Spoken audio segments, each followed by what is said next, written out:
प्रिय भक्तजनों, आज हम एकादशी व्रत के दूसरे दिन द्वादशी को व्रत के पारण के समय सुनी जाने वाली व्रत कथा सुनने जा रहे हैं। द्वादशी के दिन इस कथा को सुनने से एकादशी व्रत का संपूर्ण फल प्राप्त होता है। सभी कथा कहानियों के साथ में तुलसी माता की कहानी जरूर सुननी चाहिए।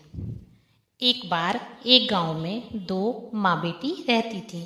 बेटी का नाम तुलसी था। वह बहुत ही सुंदर, सुशील, दयावती और गुणवती थी।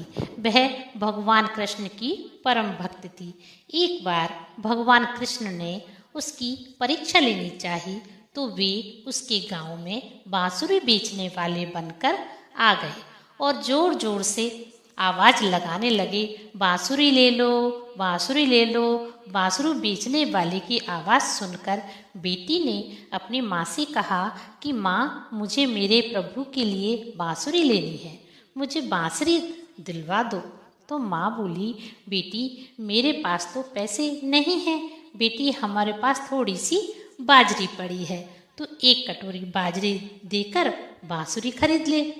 तब तुलसी एक कटोरी बाजरी भरकर बांसुरी वाले के पास गई और बोली, हे बांसुरी वाले, आप बाजरी ले लो और मुझे एक बांसुरी दे दो। तब बांसुरी वाले ने के बेस में भगवान कृष्ण ने बाजरी में फूंक मार दी, तो बाजरी में से फूंस उड़कर तुलसी की आंख में चली गई, जिससे तुलसी जोर जोर से रोने लगी। तभी भगवान कृष्ण वहां से अंतर ध्यान हो गए।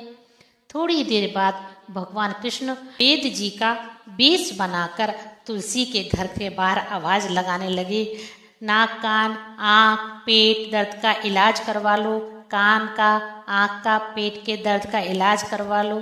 तभी तुलसी की माँ घर से बाहर आई और वैद्य जी से बोली कि हे वैद्य जी, मेरी बेटी की आँख में फूंस चला गया है, आप उस फूंस को निकाल दीजिए।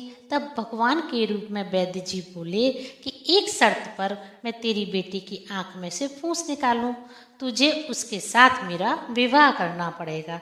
तो तुलसी की माँ राजी हो गई।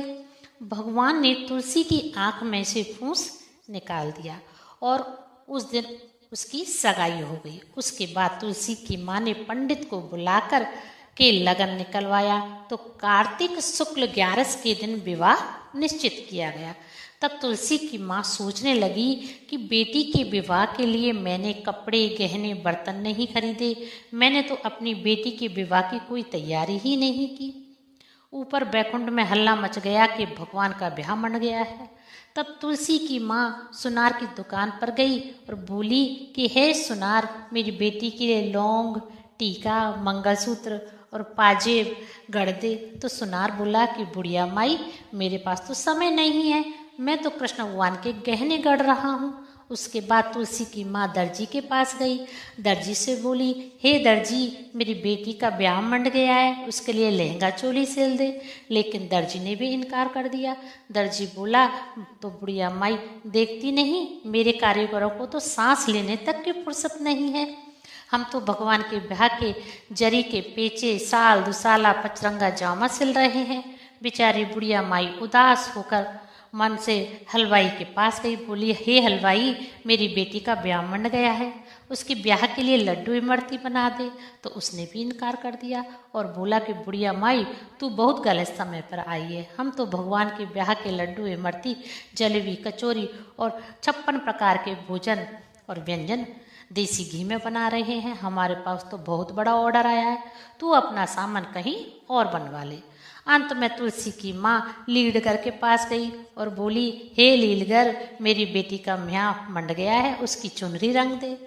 तो लीलगर ने भी इनकार कर दिया और बोला, बुढ़िया माई, मैं तो भगवान की पगड़ी, साफे आदि रंग रहा हूँ, हमारे पास तो समय ही नहीं है। उदास मन से तुलसी की माँ घर आ गई और सोचने लगी कि अब बेटी के विवाह में क्या होगा। घर आई तो उसने देखा कि उसका घर दुल्हन की तरह सजा हुआ था।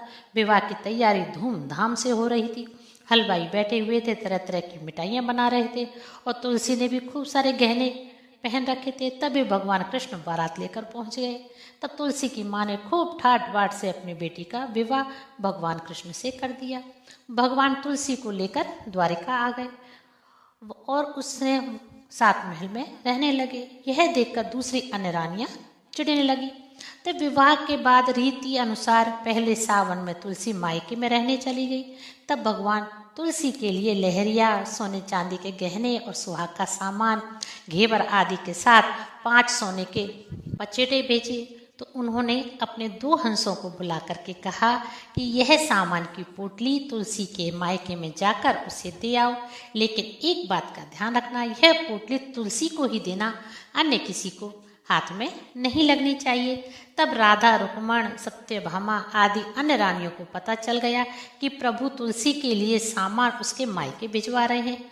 तो उन्होंने दासी को भेजकर दोनों हंसों को अपने महल में बुलवाया और कहा कि अरे हंसों, इतनी लंबी दूरी की यात्रा कर रहे हो, थोड़े से सच्चे मोती चुग लो और शीतल ठंडा जल पी लो, फिर चले जाना। हंसों की जोड़ी बड़ी ही भोली थी, वे मोती चुगने लग गए। इस बीच उन रानियों ने पोटली में से सारा सामान निकाल लिया और उसमें फटी पुरानी साड़ी और 5 कांटे रख दिए। उसके बाद हंस सामान की पोटली लेकर तुलसी जी को दे आए। तुलसी सामान की पोटली देखकर बहुत खुशी हुई। उसने खुशी खुशी पोटली खोली तो उसकी उंगलियों में कांटे चुभ गए, जिससे उसे बहुत पीड़ा हुई। जब सावन मास खत्म हो गया तो भगवान तुलसी जी को लेने पहुंचे। उसके मायके में गए तो तुलसी उनसे दूर दूर ही रही। तब तुलसी की माँ ने भगवान से कहा कि भगवान, आप आए हैं, 2-4 दिन हमारे साथ रहिए, हमें मेहमान नवाजी का अवसर दीजिए। उसके बाद पंडित जी से शुभ मुहूर्त निकलवा देंगे, तब आप तुलसी जी को ले जाना। तब भगवान वहीं रहने लगे और शाम को भोजन परोसे समय तुलसी भगवान से नहीं बोली। तब भगवान को शक हुआ कि कोई बात तो जरूर है, तुलसी इतनी नाराज क्यों है, बोल क्यों नहीं रही। तुलसी सुबह शाम भोजन करा समय भगवान के पास बैठ जाती और पंखा जलती रहती, लेकिन ना तो वह उनसे बोलती ना उनकी तरफ देखती। तुलसी भगवान को भोजन में मक्खन और दही जरूर परोस रही थी। तब एक दिन भगवान ने एक योजना बनाई। वे बिल्ली का रूप धारण करके तुलसी के घर का सारा माखन और दही दूध चट कर गए। तब तुलसी मन ही मन सोचने लगी, आज भोजन के समय अपने प्रभु को दही और मक्खन का कहाँ से दूंगी। तभी भगवान कृष्ण ने गुजरी का वेश बनाया और दूध, दही, मक्खन आदि बेचने के लिए तुलसी के घर के नीचे आवाज लगाने लगी, दूध दही मक्खन ले लो, दूध दही मक्खन ले लो। तुलसी ने सुना तो उसने गुजरी को रोका और कहा कि अरे सहेली, मुझे भी दही और मक्खन दे दो। तब गुजरी रूप में भगवान तुलसी को दही और मक्खन देने लगे। भगवान तुलसी से पूछने लगे कि सहेली, आज तुम बड़ी उदास दिख रही हो, हमने सुना है तुम भगवान से भी नाराज हो। तुलसी ने गुजरी से कहा, तुम्हें क्या मतलब, अपना दही मक्खन दो, पैसे लो और यहाँ से जाओ। गुजरी वेश में भगवान तुलसी से बोले, सहेली, मन की बात कहने से मन हल्का हो जाता है। तब तुलसी ने पूरी बात बता दी। सुनते ही भगवान को असली बात समझ में आ गई। भगवान असली रूप में आ गए और तुलसी से बोले कि मैंने तो पोटली में लहरिया, जरी के बेच, सोने के घेवर, गहने और 5 पचेटे भिजवाए थे। उसी समय भगवान ने दोनों हंसों को बुलाया और पूछा कि मैंने सामान की पोटली तुलसी को देने को कहा था, उस दिन तुम रास्ते में कहाँ कहाँ रुके थे। तो हंसों ने भगवान से कहा कि हे प्रभु, हमें तो राधा, रुक्मण और सत्यभामा ने मोती चुगने के लिए रोक लिया था। तब भगवान ने अपनी दिव्य दृष्टि से पता लगाया।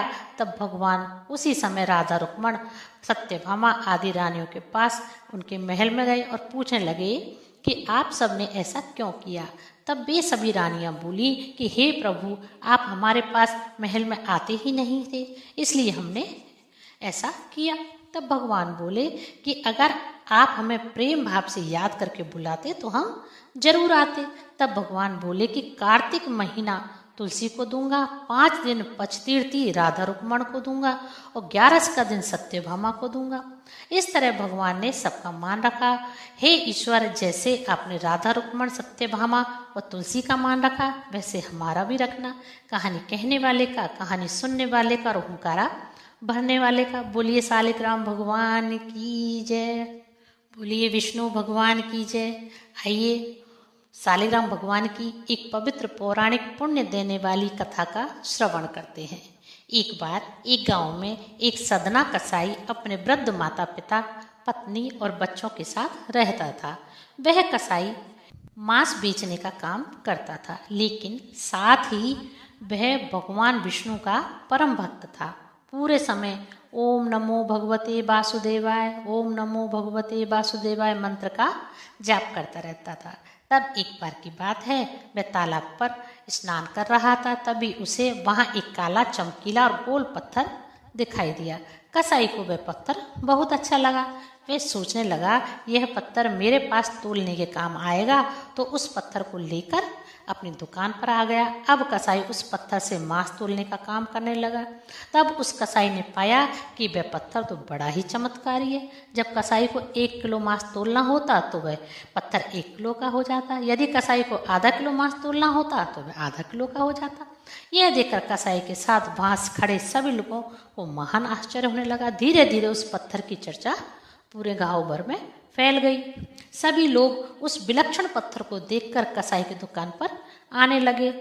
तब एक दिन उस पत्थर की ख्याति काशी पंडित जी ने सुनी। पंडित जी को बड़ी जिज्ञासा हुई कि मुझे उस पत्थर को देखना चाहिए कि भला वह पत्थर अपने आप कम और ज़्यादा कैसे कर लेता है। लेकिन एक कसाई की दुकान पर मैं कैसे जाऊं? मेरे लिए तो उस कसाई की दुकान पर जाना किसी पाप से कम नहीं होगा। लेकिन पंडित जी की जिज्ञासा बढ़ती ही जा रही थी। तब एक दिन पंडित जी ने सोचा कि मैं उस पत्थर को दूर से ही देख लूंगा। तो पंडित जी कसाई की दुकान पर बहुत दूर सामने जाकर खड़े हो गए। जब कसाई ने अपनी दुकान के सामने एक महान पंडित जी को खड़े देखा तो कसाई पंडित जी के पास आया और बोला कि पंडित जी राम राम, आज आपका मेरी दुकान पर कैसे आना हुआ? मैं तो मांस बेचता हूँ, क्या आपको मांस लेना है? यह सुनकर पंडित जी क्रोधित हो गए और बोले कि राम राम, अरे मूर्ख, मैं तो उस पत्थर को देखने आया हूँ जो वजन के अनुसार अपने आप को कम और ज्यादा कर लेता है। तब कसाई दुकान पर आया और उस पत्थर को उठाकर पंडित जी को दिखाने लगा। पत्थर को देखते ही पंडित जी नाराज हो गए और क्रोधित होते हुए बोले, अरे पापी दुष्ट, तूने घोर पाप किया। यह पत्थर नहीं, यह तो सालिग्राम भगवान है। तूने सालिग्राम भगवान को मांस के पास रखा और तू सालिग्राम भगवान से मांस तोल रहा है। तेरे परिवार को नरक भोगना पड़ेगा। यह सुनकर कसाई दुखी हो गया।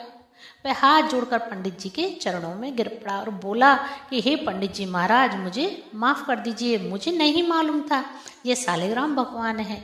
हे पंडित जी महाराज, अब आप इन सालिग्राम भगवान को अपने साथ ले जाइए, क्योंकि मैं तो एक कसाई हूँ। मेरा रोजगार मांस बेचने का ही है। यही मेरी आजीविका का साधन है। इसी से मेरे परिवार की रोजी रोटी चलती है। तब काशी पंडित जी सालिग्राम भगवान को अपने साथ लेकर अपने घर आ गए और खूब पूजा पाठ करने लगे। इस तरह कई दिन बीत गए। तब एक रात्रि को काशी पंडित जी को एक स्वप्न आया। स्वप्न में सालिग्राम भगवान काशी पंडित जी से बोले कि हे पंडित, मैं तेरी भक्ति से बहुत प्रसन्न हुआ, लेकिन तू मुझे वापस उसी कसाई के पास छोड़कर आ। पंडित जी स्वप्न में ही बोले, हे ईश्वर, लेकिन वह तो एक कसाई है और आप मांस बेचने का काम करता है। भला आपको उस अपवित्र स्थान पर मैं कैसे छोड़कर आ सकता हूँ? तो सालिग्राम भगवान स्वप्न में ही पंडित से बोले कि हे पंडित, माना कि वह कसाई है, मांस बेचने का काम करता है, लेकिन वह मेरा परम भक्त है। मैं उसका उद्धार करना चाहता हूँ, इसलिए तुम कल ही मुझे उसके पास छोड़कर आना। स्वप्न में ही काशी पंडित ने कहा कि हे प्रभु, जैसी आपकी इच्छा। दूसरे दिन काशी पंडित जी सोकर उठे तो उन्हें रात्रि के स्वप्न वाली बात याद आई। वे उसी समय सालिग्राम भगवान को लेकर कसाई की दुकान पर पहुंचे। कसाई को स्वप्न वाली पूरी बात बताई। उसी समय उस कसाई ने मन में निश्चय कर लिया कि आज से मैं मांस नहीं बेचूंगा, लेकिन रुई बेचने का काम करूंगा, चाहे इससे मुझे और मेरे परिवार को भूखा ही क्यों न रहना पड़े। इसके बाद कसाई रुई धुने और रजाई गद्दे और तकिया बनाने का काम करने लगा। अब वह पूरे रोज भक्ति भाव से सालिग्राम भगवान की पूजा करने लगा। सालिग्राम भगवान ने उसके अब तक के किए हुए जीव हत्या जैसे घिनौने पाप को धो दिया। सालिग्राम भगवान, जैसे आप कसाई की सेवा पूजा से प्रसन्न हुए, वैसे सबसे होना।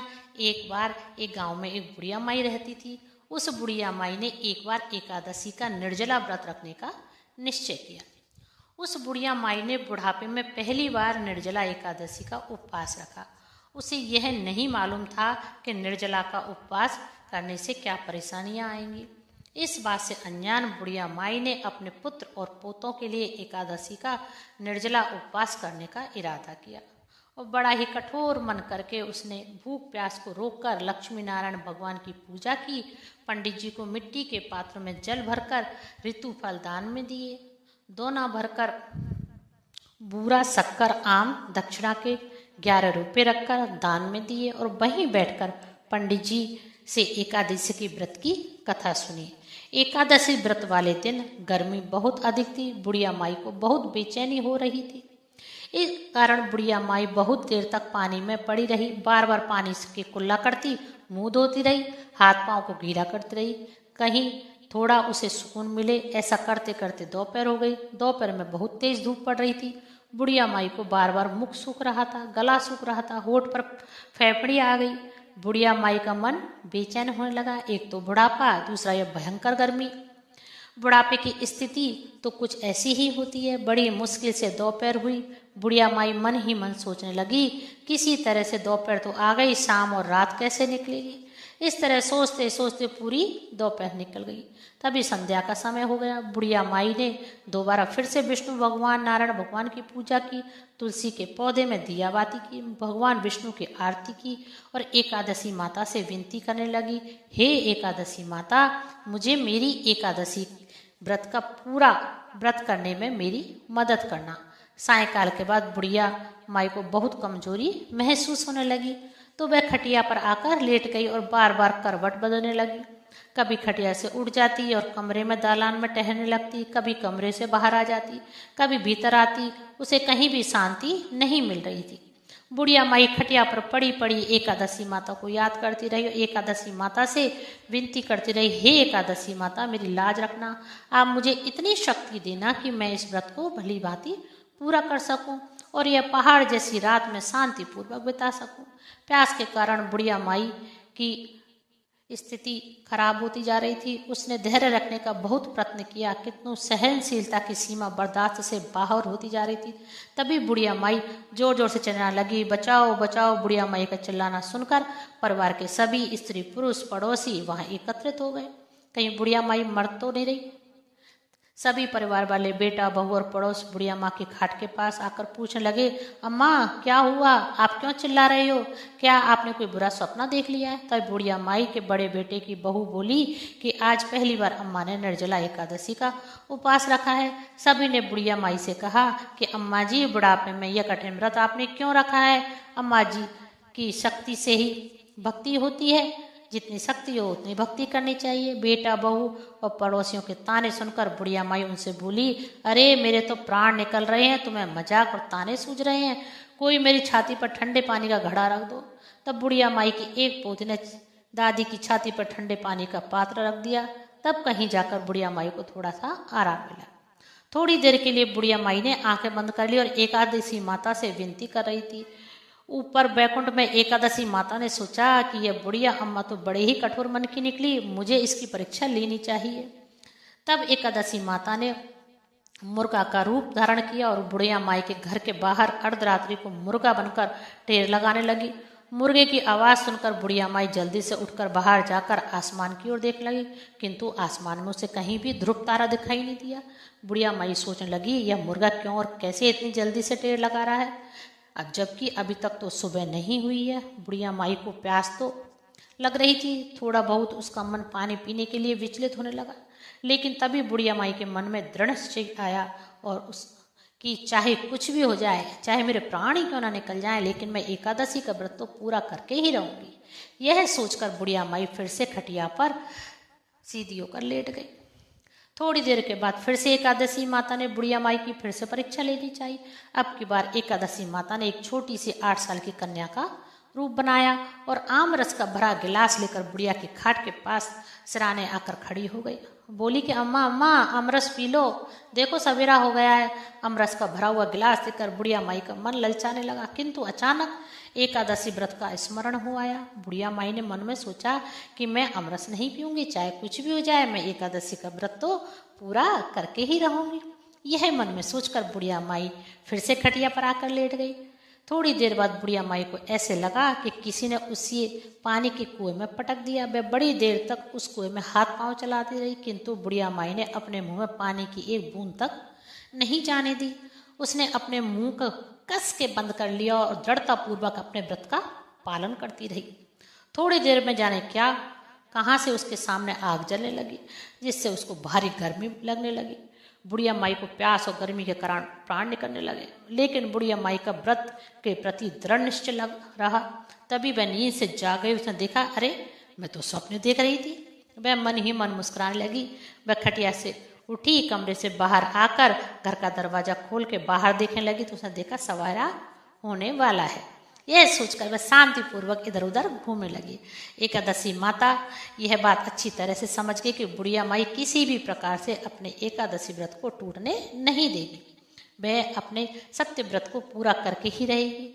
उसके बाद बुढ़िया माई ने स्नान किया, विष्णु भगवान का पूजन किया, आरती की, एक पंडित को बुलाकर एकादशी के व्रत के पारण की कथा सुनी, एक ब्राह्मण जोड़ा जोड़ी और 8 छोटी छोटी कन्याओं को बुलाकर उन्हें खीर पूड़ी सब्जी खिलाई, दक्षिणा के रुपए देकर उन्हें विदा किया।